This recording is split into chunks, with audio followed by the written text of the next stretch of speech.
I know you want to ban our national flags, but we're going to wave you goodbye, and we'll look forward in the future to working with you as sovereign. If you disobey the rules, you get cut off. Could we please remove the flags? So this is it, the final chapter, the end of the road. A 47-year political experiment that the British, frankly, have never been very happy with. My mother and father signed up to a common market, not to a political union, not to flags, anthems, presidents, and now you even want your own army. For me, it's been 27 years of campaigning and over 20 years here in this Parliament. I'm not particularly happy with the agreement we're being asked to vote on tonight, but Boris has been remarkably bold in the last few months, and Ms von der Leyen, he's made it clear, he's promised us there'll be no level playing field. And on that basis, I wish him every success in the next round of negotiations, I really do. But the most significant point is this. What happens at 11 p.m. this Friday, the 31st of January, 2020, marks the point of no return. Once we've left, we are never coming back, and the rest, frankly, is detail. We're going, we will be gone. And that should be the summit of my own political ambitions. I walked in here, as I've said before, you all thought it was terribly funny. You stopped laughing in 2016. But my view has changed of Europe since I joined. In 2005, I saw the constitution that had been drafted by Giscard and others. I saw it rejected by the French in a referendum. I saw it rejected by the Dutch in a referendum. And I saw you in these institutions ignore them, bring it back as the Lisbon Treaty, and boast you could ram it through without there being referendums. Well, the Irish did have a vote and did say no and were forced to vote again. You're very good at making people vote again, but what we've proved is the British are too big to bully, thank goodness. So I became an outright opponent of the entire European project. I want Brexit to start a debate across the rest of Europe. What do we want from Europe? If we want trade, friendship, cooperation, reciprocity, we don't need a European Commission. We don't need a European Court. We don't need these institutions and all of this power. And I can promise you, both in UKIP and indeed in the Brexit Party, we love Europe. We just hate the European Union. It's as simple as that. So I'm hoping this begins the end of this project. It's a bad project. It isn't just undemocratic, it's anti-democratic, and it puts in that front row. It gives people power without accountability. People who cannot be held to account by the electorate.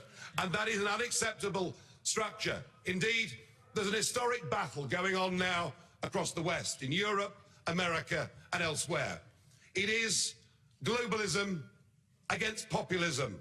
And you may loathe populism, but I tell you a funny thing, it's becoming very popular.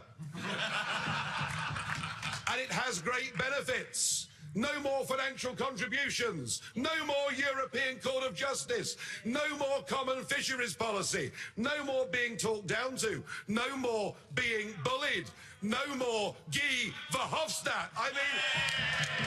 I mean, what's not to like? I know you're going to miss us. I know you want to ban our national flags, but we're going to wave you goodbye. And we'll look forward in the future to working with you as sovereign. Hello, thanks for joining us here in Brussels. I'm standing outside the European Commission building here. Not a lot going on. It is the weekend after all. This is the first day of a new month. It is the start of a new era, though, in terms of Britain's relations with the European Union. No longer will British officials be marching into buildings like this to have their say over day-to-day business or future policy of the European Union. In terms of recognising that moment, I think it's fair to say that Brussels has done very little significant, very few ceremonial moments to speak of. We can show you, however, one or two which are highly symbolic. And let's just start with the lowering of the Union flag. Every member state has its flag flying as a member of this club of 28. Well, it's 27 now, and as the Union flag disappears, the EU's own flag goes up in its place. That is folded and put away, possibly for another day, possibly never to be seen again. It's likely to end up in a museum, we're told, in fact. Added to that, the British government also has to make one or two changes. They have an office which is known locally here as UKREP. It's the UK's representative to the European Union. Well, they don't have that position anymore. So the plaque has been removed, and in its place, a new plaque. It's called UKMIS, which stands for the UK's mission to the European Union. And the mission now, of course, is to rebuild, is to create a new arrangement, a new understanding between these two blocks as to how they can work together in the future and how they can maintain, as far as possible, the sort of valuable relations and business that serve both of them. Massive challenge. As I say, that job kicks into play on Monday to a large extent. The EU, the Commission, can lay out its sort of strategy for doing that. Is Nigel Farage. He's organised a huge Brexit celebration to mark this great occasion. Take your victory lap, Nigel. Yeah, they're congregating already, as Ashley has said. I've seen people for the last few hours gathering in big party mood. And yes, Union Jacks. And do you know why? That's our national flag. We don't want the European Star-Spangled Banner. We don't want their anthem. We don't want their president. We don't want their police force, their army. We, in 6 hours' time, are going to be free of it. And it is because of that.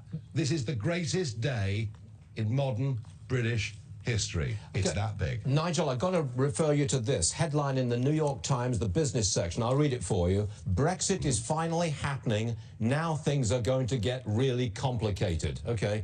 The elites don't like this. What's your point of view? No, of course, there'll always be those that try to make things difficult for us. Look, what happens at 11 o'clock UK time tonight is we pass the point of no return. We are leaving this political union. We will never, ever go back. Sure, there's detail to sort out, and yes, it matters. But we now go into this next phase with a renewed confidence about who we are, about our friends around the world, of course, including the USA, and yeah, the globalists, like the New York Times or CNN or all these people. They will always try and make out that it's difficult. But I'm already sensing, just a month into this year, a new sense of optimism in this country, a new belief that we can govern ourselves, be a great people, and reach out to our friends. And I've never felt more bullish about Britain than I feel right now. How long will it take to get a trade deal with America? Well, that depends a bit on what happens with the European negotiations. I mean, remember that Australia negotiated a deal with America, 10 months end-to-end of hard negotiations. So all these lies we get, that it takes 10 years to do a trade deal, it's all rubbish. Everything in life is about will. If you